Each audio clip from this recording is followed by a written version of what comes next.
Since the beginning of the Intifada until now, there is around 710 children killed by the Israeli settlers or soldiers.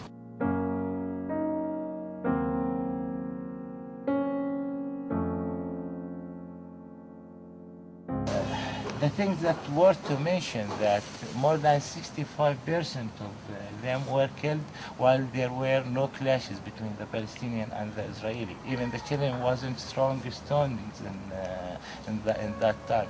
They were in their way to school or return back in their houses, in their school. Other statistics which is related to injured children, we do not have exact, but it's something like 8,000 children were injured. Since the start of the current Intifada in September 2000, the Israeli military have arrested more than 2,500 Palestinian children. Before this Intifada, around 80 Palestinian children were held in Israeli prisons at any one time. Now the average is 350. Most are charged with throwing stones. But as Israel's occupation tactics have grown more provocative and violent since the re-invasions of 2002, the number of children held on more serious charges has risen.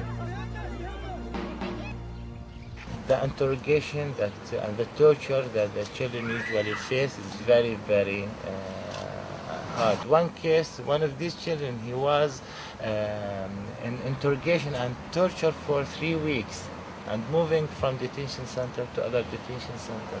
When you speak about this, they have to stand up in agonizing position, soaking them sometimes in cold water and hot water. Then they do not have enough food. Interrogators usually threaten them that they will bring their parents, their brothers. They usually also threaten them that they will rape them.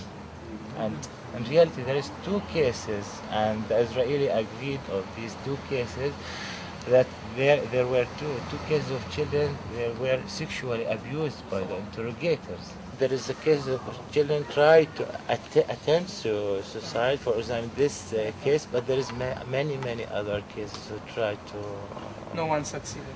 No one succeeded. I don't know if you are a psychologist. It's the children. I believe they do not want to kill them. They try to make a pressure. They try to pay attention from others.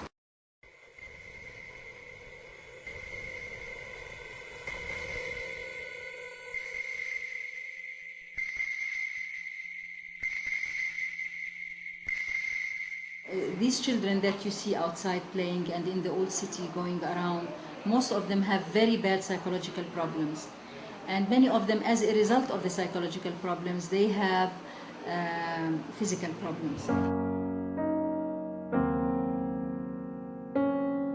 Many of them, for example, if not maybe 80% of the children wet their beds, scream at night, have very bad nightmares. Many of them, they don't eat during the day, they stop eating, they vomit a lot.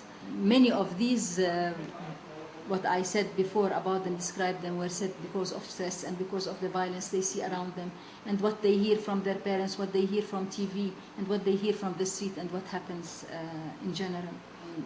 I know of a child who retreated, who went inside himself because he saw his father being beaten by Israeli soldiers in Herod's Gate. And he went home and he didn't want to talk, he didn't want to see anybody, he was crying whenever anybody came to see him. And this boy has recovered. Actually, he is one of the kids who run around here sometimes. Many of them refuse to go to schools, for example, because they are afraid that they'll come back and find either their homes demolished because it happened to their neighbors, or because it happened in their neighborhood, or because they heard about it on TV.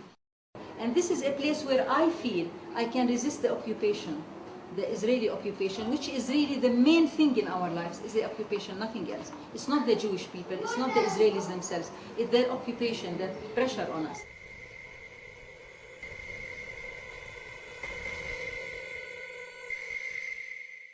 Each Palestinian, he's fighting in his way.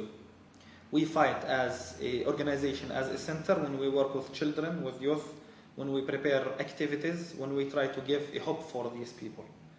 When we just see a smile of a child, that means that we are reached to a point that we help and we are fighting in the right way. This is our fight. These kids, what I believe they are seeds for future. If they are educated and growing up with something that inside them is called Palestine, open his eyes about Palestine.